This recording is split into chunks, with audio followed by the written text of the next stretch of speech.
This is part 2 of our conversation with the Hegster and Dane Simpson right now, where they divulge a little bit more of their secret squirrel pursuits on how to make it in the real world.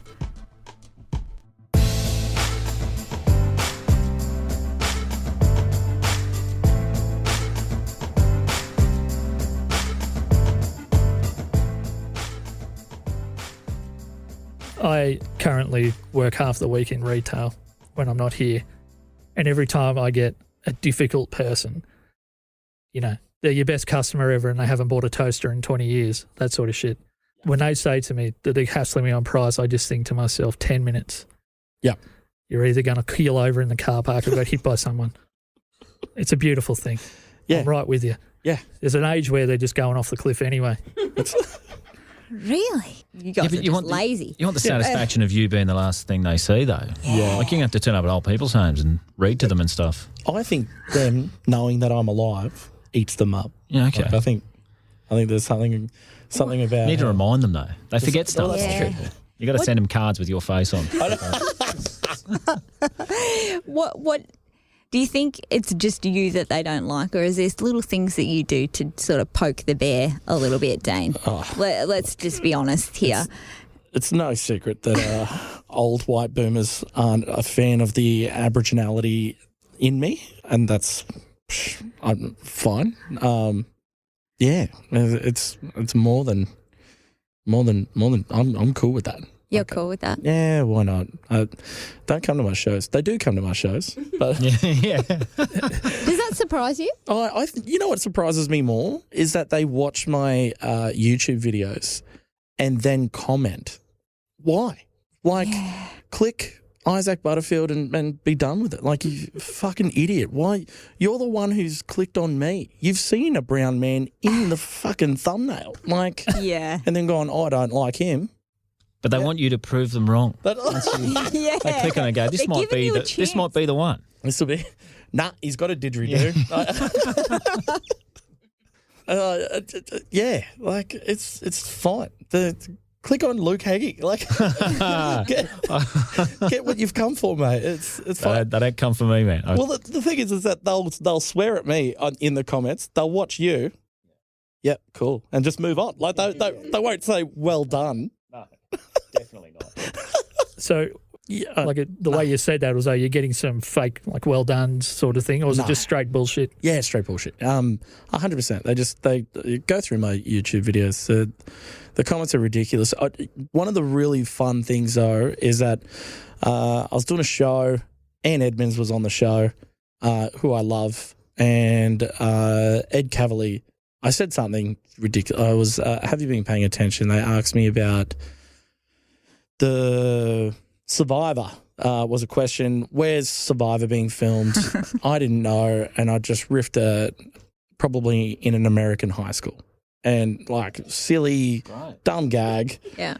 And Anne said, enjoy those tweets, fuckhead. And I was like, oh, yeah. And then Ed's like, don't read them. Mate, like, just don't. And then Anne's like, no, read them. Go through and you read every fucking comment about you ever. Yeah. And in a year's time, water off a duck's back, mate. Like it.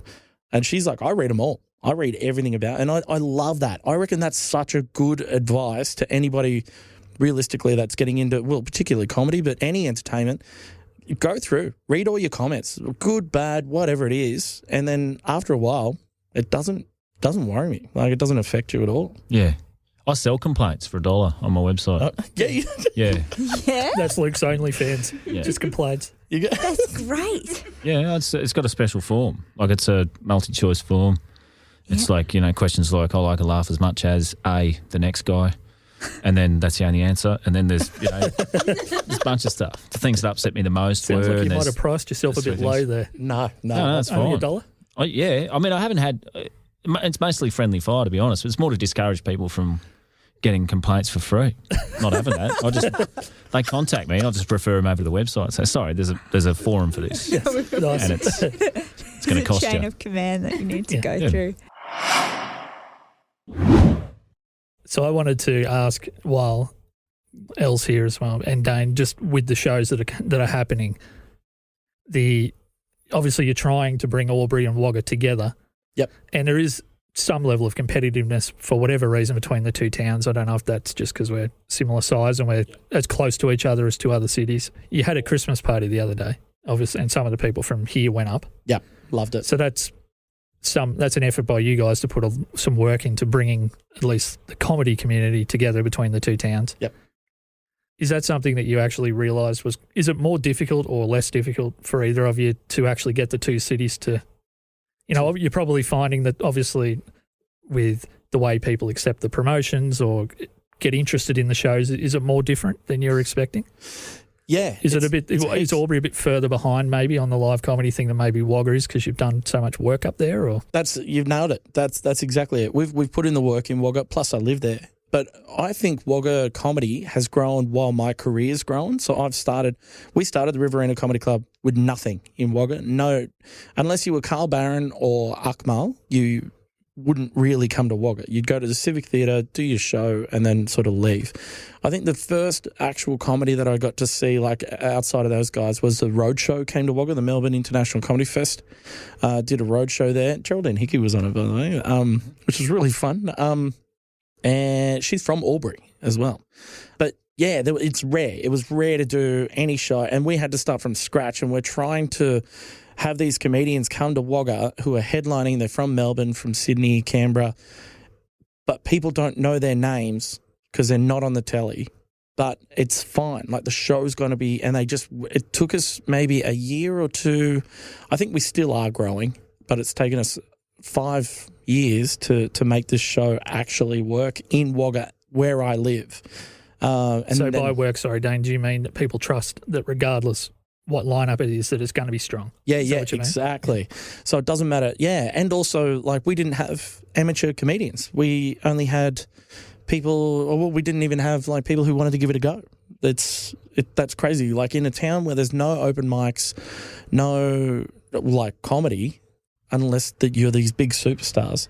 I think that's it happens in the city too, and Melbourne's more guilty of this than Sydney. But like, if you sell a comedy night for long enough and it's good every time, people come to the comedy. They don't give a shit who's on. Yeah. Until television's dead, hopefully not too long, it's not gonna be like that everywhere. The only difference is that Wagga didn't even know what a comedy night was. Yeah, right. There was not even like this inkling. So it's not even in the range of options of things that you might go out and do. And we're finding that with Albury. So we're finding that we're almost starting from scratch with Albury when we moved down here. We didn't move, we just expanded. So we're still running our show in Wagga, and then we've expanded to Albury. We're hoping for it to catch on a lot more quicker than what it is. I think it's the right time because I've been doing a lot of regional touring, and like your mates, the old ones, they just want Carl Barron or no one, or Rodney Root or no one. They don't give a shit. But like a lot of the youth have Netflix, and everyone under 50 has Netflix, and they know what comedy is far more now than they used to. Absolutely. And they're up for it, and they're more open-minded about it. Yeah. Right. And I think you make people trust you, and then they'll happily come along. I want this Albury one to really kick off, and then once we've really solidified Albury, we can move to a third venue, maybe closer, heading towards Sydney. So either maybe Tumut, Temora, those types of places, which we have been to before, and people do come along to the shows. Or even Griffith, heading inland. Yeah, I don't know. Mel might have a different. You used to work at the Termo. I'm not sure whether they had any comedy nights. Comedy back then. But I used to be one of the managers of Sodens during when we had all the bands. The Triple J bands were really big at that point, and we didn't have any. Yep, we really didn't have any comedians either. So it has been a case of the big venues, the Commercial Club and the Civic Centre and the Cube in Wodonga, having one-off headliners that maybe have, I guess, their own audience. Yep. But maybe they're not as ingratiated into that. Maybe there's a layer of excellent comedians a level down that aren't household names to the same level. Yeah. And comedy's grown too. It's changed. It's weird. You've got your Peter Hellier from Hey Hey It's Saturday, and then now you've got Arnie Donna, who are like doing completely different stuff. It is hard to build nights around here, and I'm not sure why that is. Yeah. We're finding it difficult. We're hoping that, I don't know, how do you promote? You have to have a venue 100% on board, which I think you guys are moving to that point of you guys in the venue are really seem to be pointing in the right direction as far as getting people there. Let's call them out. It's Beer Deluxe. Yeah, Beer Deluxe. Yeah. Yeah. Call them out. Call them Well, out. I just- Like they've done the wrong Name thing. and shame. You guys are supporting comedy, you bloody idiots. Yeah, so that's the main thing. I don't think, for whatever reason in Albury, people just, Mel and I have talked about this before, getting people to come over the river, even without border restrictions and issues that will hold you up, that's a battle. I think it is just about chipping away at people and winning them, you know, a group of people at a time when you have more people of Luke's quality that are turning up to do shows here. And the night's going to be excellent, but it's going to finish really, really strong. And with, I was looking at the poster for Bart earlier in the year. Yep. Like, he really blew me away how funny he was just moment to moment. Yep. And I think he really nailed it, particularly that one in Aubrey. Out of the two that I saw, I think he crushed that. Yeah, he's such a good performer. Like Bart Freeman. I did a gig with Bart last night, and he went great. He called someone a fuckhead in the crowd, and still went way better than me. He was great. He's really good. Yeah, but I think if you keep bringing quality and you're winning over, you know, half a dozen people here, and it's just, I'm assuming that's how you had to do it in Wagga. It wasn't. There's strategy, right? Yeah, well, I the strategy is do a good job, and then people come back. Yeah. And that's Tell really their it. mates. And we always use that thing where it's like, if you like this person, go on their social media, give them a like, follow what they're doing. Luke does multiple podcasts and stuff. It costs nothing for these people, like in the audience, to go on and like these people's pages and their podcast pages and all that, and listen to podcasts. It's free, but it means the world to the performers. Like, it's so much more content and stuff that people are getting out there. I don't know why people just don't give it that 10 seconds of their life. I was describing to, obviously our show's only ever going to have the audience can only ever be so big because it's locally oriented. Yep. People from Melbourne, Sydney and overseas don't care about Albury, Wagga and Wangaratta. Yeah. I think that maybe they do if we have a particularly interesting topic, maybe for one episode. such as comedy. Yeah. And I said to Mel just before you guys got here, one of the managers at work said to me yesterday, I've known him for 12 months, mind you. Yep. I finally listened to your podcast for a couple of minutes yesterday. It's really, really good. And he was completely surprised. So, just getting over that barrier. Like, I don't know whether people are more resistant than they've ever been to anything because they're just so bombarded with creators and content and whatever. What made him turn off after 2 minutes? He was listening to it at work. So, okay. yeah. So that's an insult. If anything, yeah. Well, I do have a podcast that's only about 2.5 minutes long. Oh, Maybe right, it was okay. that one. I think it was that one. That's the review from my mum as well. Mum came to last month's show, and I was like, "What'd you think?" And she goes, "You were good." That's don't get rid of the surprised mum. That'd be nice. It's better than Dad because Dad goes, "I'm fucking funnier than you," so which is genuine. Like, he comes to every show and says that. I don't know why I ask him and expect a different answer. That's my fault, realistically. Yeah. My mum's dropped that pretense. She takes pride in telling everyone that I'm the least funny of all the brothers. Like, not even narcissist. It's not an insult. It's just a fact. Yeah, and sits with us. I'll just have to cop that. Yeah. Can you believe it? And he's the one who's a comedian. The other two are really funny. Yeah, it's like that. Well, we were filming some stuff for a cooking show, me and Mum, and Mum was just really ratting me out because it's for the ABC how shit of a cook I am on this cooking show. Right. And then I know I'm like, oh, well, that's probably your fault, isn't it? Because you're my mum. And then she's like, your brother's a great cook. So he's a chef, actually, isn't he? And I'm like, yeah, he is. It is the parental. How funny is he, Mum? Yeah. Well, that's the thing, is that in my brain, because that we're doing a little bit more telly now, is that I go, this is great content and just cop it. But in my soul, I'm like, Mum, stop making a fucking idiot out of me on national television. Is it the parental prerogative to always remind you about your siblings, though? Like, you've forgotten that they were there? Yeah, absolutely. And, Dad's such a narcissist that I think he just reminds me of him. Like, he just goes, I'm the best. Don't ever fucking forget it. Like, I'm pretty sure that he's probably said those exact words. Oh, I've met him twice and I've got no doubt. Yeah. He manages, like, if he's singing a song, he slips Bo, his name, into it. However For he words that possibly rhyme can. with Bo or any word? No, any word, doesn't really matter. He sings Bow River constantly, but he doesn't know the song. Like, he just starts it and then stops. Like, he's like, first thing you know, I'll be back in Bow River again. Then that's it. Do you think that's actually how you became a good comedian? This water off a duck's back thing. You're not the funny one. You're not the funny one, Dane. Like, it's just that's where you have your content filter that you develop and just go, this is content. This is just how you evolve and get by without necking yourself, pretty much. Oh, shit. Mum's really clever. My mum's really, really smart. And I think, and I blame, like, I think that's how I got it, because I can work out where a good joke is. That's fun. I think Dad's just such a dickhead, and he does so many stupid things that I'm clever enough, because of Mum, to figure out where the story is and how to tell that story properly. Sometimes it just makes me so angry, and I'm like, you're a fucking idiot. Yeah. But then later on, maybe a week later, I'm telling Eleanor about what my dad's done, and then she's like, that's so funny. And I'm like, oh, yeah, it is, actually. That could be a good bit, but it really makes me angry at the time. Yeah. What about you, Luke? How do you think that you being shaded completely has just made you want to drive harder and be better at comedy to get your mum's approval at all? Nah. I thought I would have started earlier than 35 if that was the case. What made you start, actually? Bet myself to do. I've just done so many stupid things. Yeah. I was doing fucking police murder videos. Yeah. So I just added to the list of shit I've done. Yeah. So just like your life is content type thing. Yeah. Like I don't know. Are you the youngest or youngest?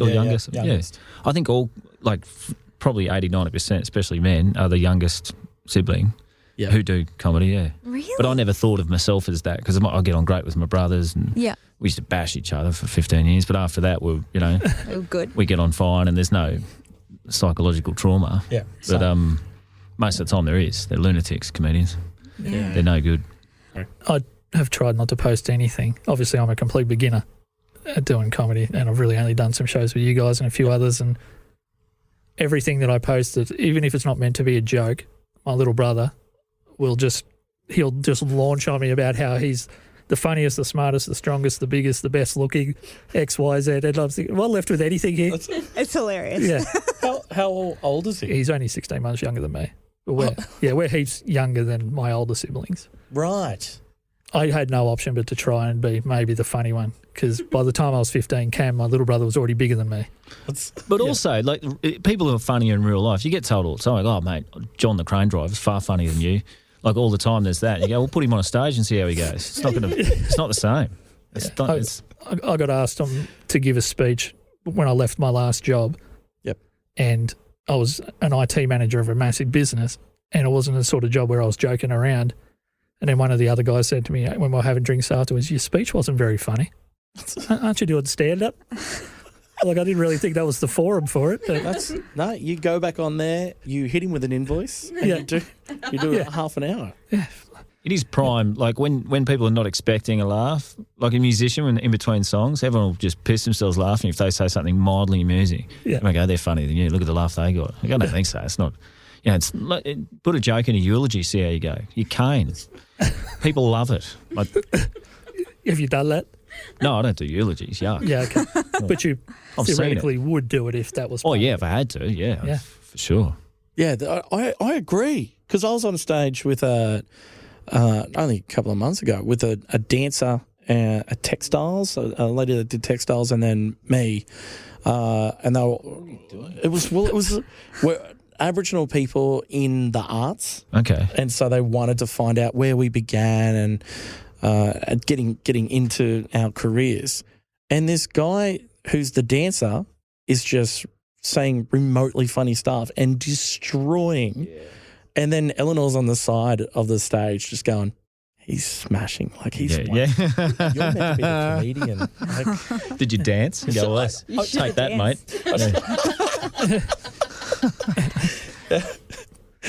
So, well, on that token, maybe you shouldn't be putting on these comedy nights and just align yourselves in obscure places and just pop up and people go, oh, he's actually funny, and then promote yourself like that. I'd love to like turn up somewhere and just go, this is my first night, please take it easy on me, and then just do my biggest gags that I know would destroy. Like, I'd love that. Why don't you? Or do you think you're Because too word big a would get deal? back to the community and Do you be think you're a too great big shame. of a deal now? Because that's the problem, is that I'd blab. Yeah. And I'd get done You in weak coward. by myself. Yeah. Righto, so I don't want to keep you guys forever because you've got a lot on today with the show coming up. So I just wanted to getting back to what I was asking about before, and maybe Luke might have some perspective maybe on just the creative cultures in the regional areas just from travelling through and doing a lot of regional stuff lately, mate. What are the plans to maybe bring Albury, Wagga, etc., not just comedy, but maybe the two cities from you had the Wagga Comedy Festival. Yep. What's it going to take for us to get stuff like that back up and happening, maybe even just outside of COVID? Do we need more, people travelling from city to city to support this stuff? It's not that far, is it? It's like an hour and a half. Like, we just drove it. Just for Luke's perspective, there's probably places in Sydney that you would go to, Yeah. between two places that take longer than that. Oh, for sure. I think it's the right track is having like a Beer Deluxe or a venue who loves it and who's willing to persevere and through a shit month and another shit month and then a good one, what have you. Once everyone knows that's the place to go, it's been the place for 3-4 years, we're going there, it builds. It's like anything. You've got to put in the work and people come back. Money follows later. Because I guess why I asked that is when I was involved with Sodens back in the day, there used to be a group of people that would come from Wagga for a lot of the Triple J level bands. We all know here we're at that right age. Triple J used to be a cultural, really impacted regional touring. Yep. If you're on the radio, you got a crowd. But there was a dedicated group of people that you would see for certain types of bands that would always come from out of town. Yeah. Yeah. I think it's, and along with comedy, we do workshops with the Riverina Comedy Club. So we need to build those skills of regional people as well, because we don't have, well, I don't know about Albury now, but we don't have open mics in Wagga. So our only exposure to doing a joke that you've written for the first time is at this workshop where you go, I've got this idea, and then we talk about it, and it creates a real safety net for when you do it on stage. It's almost polished, like it's almost there. But what it does too is that the audience has paid good money to be in that seat. They're not at an open mic. They're at a show where you need to be good, sort of thing. So we also do these workshops, and that takes time for us to come to Albury and run those types of workshops as well. But we just need to, the show as a whole is a good product for people to spend their hard-earned dollars on. That's you guys investing in the people that are like myself. Yeah. That it's, whether you pick someone as having a lot of natural ability or they're just going to be someone that has to work really hard at it. Yep. You guys are providing a platform for people to have an opportunity, get some feedback from yourself or some of the more experienced people in the group that have done more shows. Yep.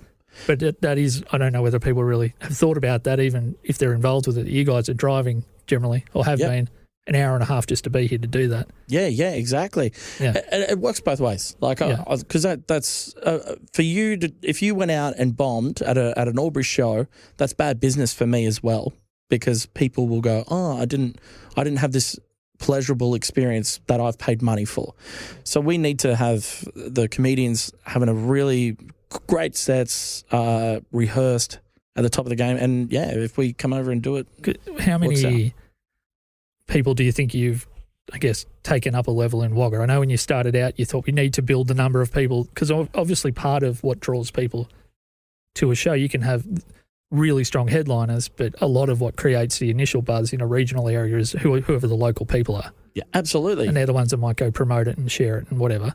Yeah. You guys started out, and now you've got a whole bunch of people up in Wagga that you're confident in. Yeah, and not only that, they've moved on to Melbourne. Some have moved up to Queensland.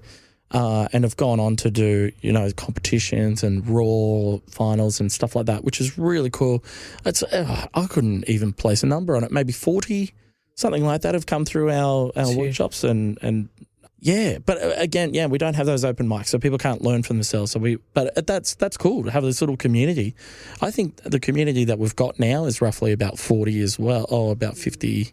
Whatever it is, if you count the 2 towns. But also part of that community is the audience who are educated by MCs and by the community that, we're supporting these young people to come through, take it easy, be friendly with them, be encouraging in your laughter, what have you. Because it's not that many gigs. Yep. One gig to do. They're not going to, workshop all you like, but you still got to get in front of the You're so right. Because I've been to venues. They need to be nice. And the comedian's gotten up and it's just done some pretty shitty jokes, and the crowd's responding to it, and I'm like, oh, this crowd hasn't really been taught how to be a good audience. Yeah.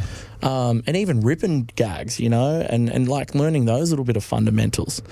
There's certainly I'm not the most confident person on stage yet, so I think I've gone on twice after you, Dane. Once you did your full set, and then last time you MC'd. I personally don't think I probably have the skills to be the first person up on a lineup and to win over a crowd. Yep. Because I haven't done it enough. But you kind of gave me a nice platform at that gig. Yep. Just to make sure you're paying attention, even though it's early on. And I think I benefited from that. That's the job of the MC, is to take those bullets, get the crowd ready, and then get the comics out and make sure that they're having a good time. Everyone's having a good time. But how many MCs are getting around where they're co-booking the show and co-promoting the show and co-setting up the lights and setting up the curtain?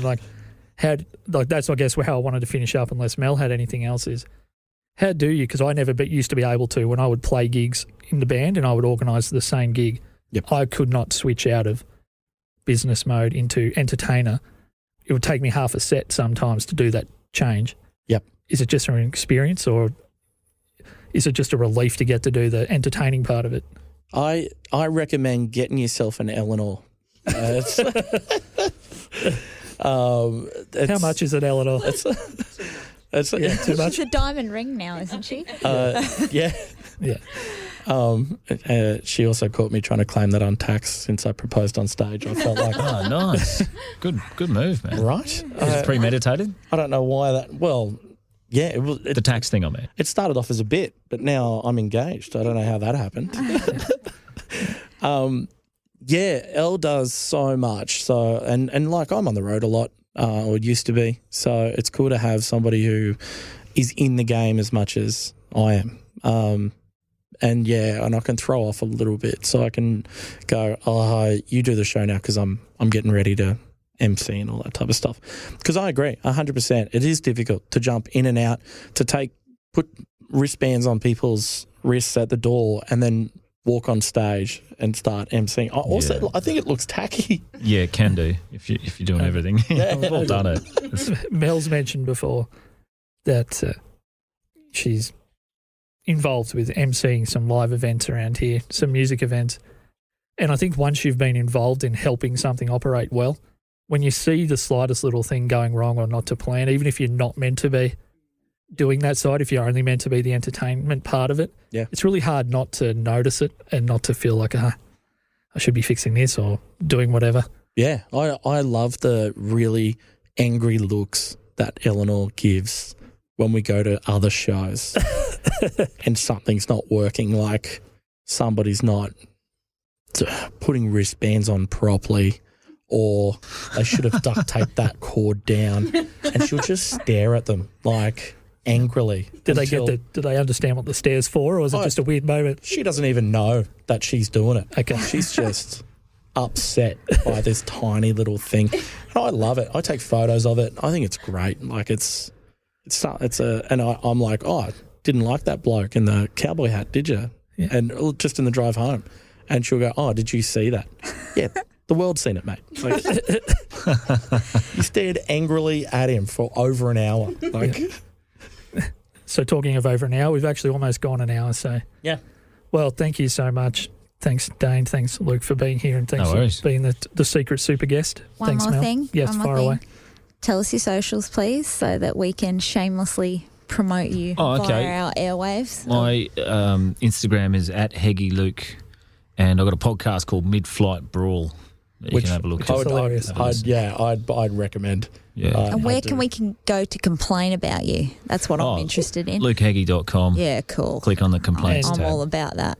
Yep. And if we want to donate more than $1, can we pay you $5 for a complaint? Oh, you can buy my merch if you want. Yeah. Just And then get complain in. about the merch? Absolutely. You can do all of that. All one-stop shop. Excellent. If you go to danesimpson.com.au and you hit the complaints button, it automatically sends an email to paulinehanson.com. So just tell her all your woes that you've got to do with me, and someone will agree with you. Excellent. It's amazing. One more little bit of it. I'm just asking, what are your advice for kids at home who might want to grow up and be a comedian rather than just wanting to add it to the resume like Luke when they get a bit older? Like, can we catch them young? How are we going to catch them? Jump onto the Melbourne International Comedy Festival. Run a program called Class Clowns. Yeah, right. I recommend getting involved in that. That's really cool. It goes. I think they were doing some shows out this way, particularly Albury. They were going to Wodonga, I think, and they were running some heats and stuff. And then the finals are at the Melbourne International Comedy Festival, which is pretty cool. And that goes for anyone. So if you want to get into the Raw competition, that's for any amateur comedians that are coming through, and Deadly Funny as well. Give them a little bit of a plug because I run those workshops. Oh, here we So go. much Wonder why going you're on. so earnest. Yeah. No, yeah, here he is. There's some stuff we didn't even know about. Yeah. There's so much going on, and this happens within music and everything, that unless you sort of start to sort of delve your way in, and then it's like, wow. And we need other people to know about it. So let's just keep digging and pushing this. Yeah, I reckon young kids should just stay away from it and grow up a bit and watch a heap for 20 odd years and then start. I'm sick of confident young people getting into comedy. It makes me want to vomit. It's I don't like it's no confidence good. either. You're not supposed to like yourself. No. Just let life beat you down and then start comedy later. That's what yep.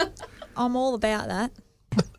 Or, go to Dane's classes. Dane, and, obviously. good on your kids. Yeah. Get more hugs from your parents, all the rest of They it. did Melbourne International thing, what he talked Do about. you get a participation medal for being a Comedy class is. That's clown? what comedy is now. It's just participation award. Absolutely. There are no barriers to entry at all. Anyone can do it. Cool. And they do. On that note, thank you, everybody. Thanks for joining us on Punching Sideways. It's been a real pleasure, and great to meet you, Luke, and thanks, Dane. Thanks, Eleanor, And for chiming Eleanor, in the background. Thank you so much. Righto, so Cheers, guys. we would have been able to buy these guys a coffee today if people supported us. So you can go to buymeacoffee.com and click on our show and buy us a coffee, so then we can shout people to come to your coffees. Righto, thanks, guys. See you later. Bye-bye. Well, I already know how that went, and I'm still surprised that it was that funny.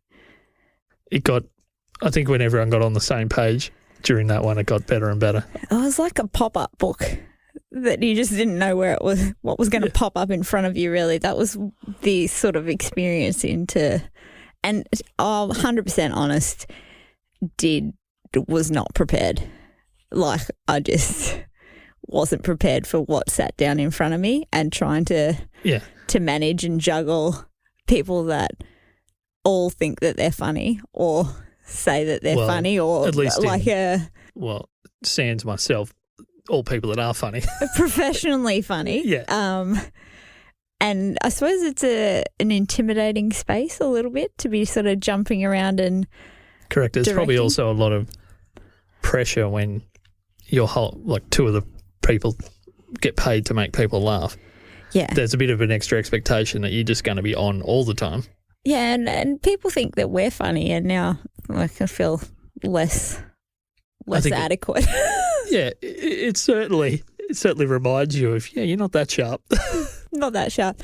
I will say this, I might have potentially shared a little bit too much. So after this has gone to air, if theoretically some sort of thing, or the police start investigating Mars or the rendering plant or anything like that, and I disappear off the airwaves, then I probably, I get excited when people go down rabbit warrens like Luke with his story. Yep. I was like, oh, I've got stories. I could tell that triggered a bunch of memories that just all came flooding back at the one time. My brain tweak, my hyperlink brain tweaks that just go pew, pew, pew, pew, pew. And that was, I did like him sharing his past history. And it leads us into what was that? That was a phone. How unprofessional. That was very unprofessional and also so unexpected for people to be messaging you. Oh, wow. I got a lot of messages, thank you. That whole story leads us into the fact that we've now gone down the hashtag bag a body route in Punchy Sideways, which isn't linked, but I'm going to link it now. And have you had any more instances, Josh, where there's a bit of hashtag bag a body that's distracting you of late? So for people that aren't familiar context. For Bag the Body, we talked about that you can obviously find everything about someone attractive, but I'm a hair and face person and other people are for lack of a better term, butts and boobs person or a body person or whatever. So personality. I like personality. Well, but in the context of bagging, you can't really bag a personality. But, maybe. I guess you can. Yeah. Yeah, so we were talking about how I would choose, if I had to choose, to bag the body and take the head. Yeah. And literally within the last week, I've had multiple instances of being caught off guard by I called them beautiful people and you accuse me of being a sucker for that. You are. You get sucked into the honey trap, Josh. I do. And I had 2 real high-level body baggers within 30 seconds the other day, and I almost couldn't handle it. It's summer.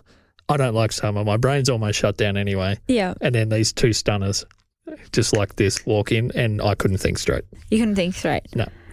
How long did it take for you to reboot? The first one, she was basically had come and gone through the whole conversation and left before I really even realised what was going on.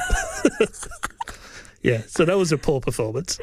Right. Well, this also leads me to something else that you've mentioned about what is it, I want to know what it is about beautiful women that put in so much effort when they're going to the gym. They put their hair and their makeup and everything done, but they still have a, let's just say, a different aroma about them post-gym that does not excuse, like you can't bag that, can you? That's bag the whole person. So material. Tell me about this story. Yeah, so probably maybe 2 weeks ago now, I mentioned to Mel that there was a body bagger had come in and she was very pretty and she was actually very friendly. Yeah. And I just kind of, the way she was dressed was like chic gym. Yeah. Like it could have been gym, but her hair looked like it had just been sweaty. Yeah. So you could tell it was actual gym sweat. Yeah. And it wasn't like a face mist that she'd sprayed on herself. No, she wasn't face misting. No. As she walked through the door, like hair flies up like it's an ad. No, she had a bit of a scent. Yeah, right. And not the kind of scent that you expect someone that attractive beautiful to be putting off. Let's just put it that way. Yeah, right. Which leads me into the... Not that I expect people that aren't baggable to smell worse. It's just... Well, you'd think if they're in a bag, then they're probably getting all sweaty and smelly. Anyway. Maybe. You're right. I don't know. But it leads me to talk about like our level of scruff thing a little bit. Yeah. Because one thing that I will say, because you were discussing this with me, and I sort of said, I feel like I look scruffy all the time, but I'm clean, so I get away with it, potentially. Yes.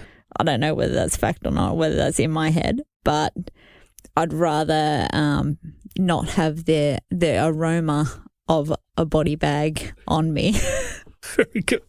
than to look immaculate everywhere. Because we're like, unless it's someone like you that has a complete brain malfunction, if you're getting close enough to the person that you could bag the body, you don't want to have to sort of push past like another barrier.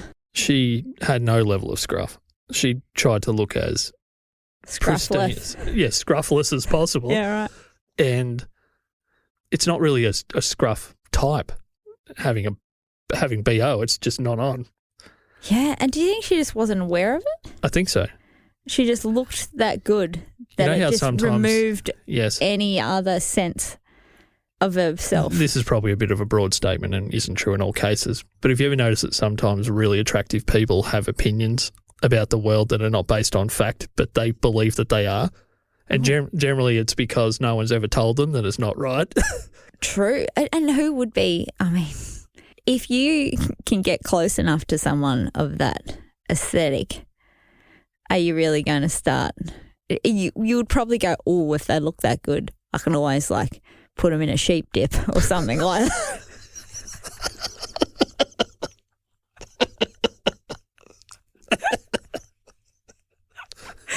Or something like that. That's what I always think. You're dippable. Get over here. Take your shoes off. I mean, it seems like an easier fix. Yeah. It's certainly something I've thought in the past where I was like, that thing is treatable. Yeah. Bit of a scrub here. Yeah. So so I feel like maybe that's why they get away with it. I don't know. So, Again, his glasses are fogging up, and we don't have footage of this right now. they're not full fog, but They're not full fog. I'm more crying today. You're all crying. Actual tears. Actual tears. Yeah, well, because you've just realised that you let an opportunity go because you could have dipped her. You were caught out. You were caught out on the aroma of the perfect aesthetic, and you forgot one little fact that there's easy ways to fix that, mate. Yeah. I'll remember to dip in the future. One thing I do like to dip is biscuits in coffee. Do you double dip? Do I double dip a biscuit? Yeah. I'm a dipper. Are you saying that with the double dip, is there always the risk that you're going to drop half the biscuit into the coffee because it kind of dissolves? Or There is a risk with double dipping. yeah, Yes, there's always a risk. there's no risk in double dipping and giving us coffees, though, is there? No, you can double dip. You can triple dip. You can triple dip. You can, like, if you haven't poked your hand down in that pocket a couple times and slotted some money into pocket. it. I didn't know where that was going. Josh, I'm a very above board Yes. person. If you haven't dipped your hand once, maybe twice into your pocket and given us a coffee, feel free to try it today. It's nice down there. It's a warm space. And you might find some money and put it in and buy me a coffee. And we could use some of that. Yeah. Just some money. Just some money. I like money. I just don't have any of it. There's a famous Mel quote Yep. that we've got written on our board. It's, I like money, I just don't have any of it. I like it. Pretty much. That's kind of how I feel. Yeah. Yeah, righto. Thank you so much for joining us. Get onto the Beer Deluxe is running. Well, Riverina Comedy Festival will be running this show Comedy Club is putting this on, which is sort of orchestrated through Dane Simpson and Eleanor Pollock. And this is going to be at Beer Deluxe this week. Get onto their thing and buy a ticket after you've bought a coffee for us, obviously. And Mr. Joshua Liston is going to be one of the lineups there. And you can judge. Does he need a double dip or not? I probably need a quadruple dip. Just for people that are around here, Jade Fitzgerald is another Albury Wodonga-based person that you might be familiar with, and she is on this lineup, as well as Dane is emceeing. So if you're familiar with Dane from watching his Melbourne International Comedy Festival stuff, he is emceeing. He's very funny. Yeah. So, yeah, I'm just going to go dip myself. Yeah. Okay, do it. bye-bye. No laters. Oh, laters.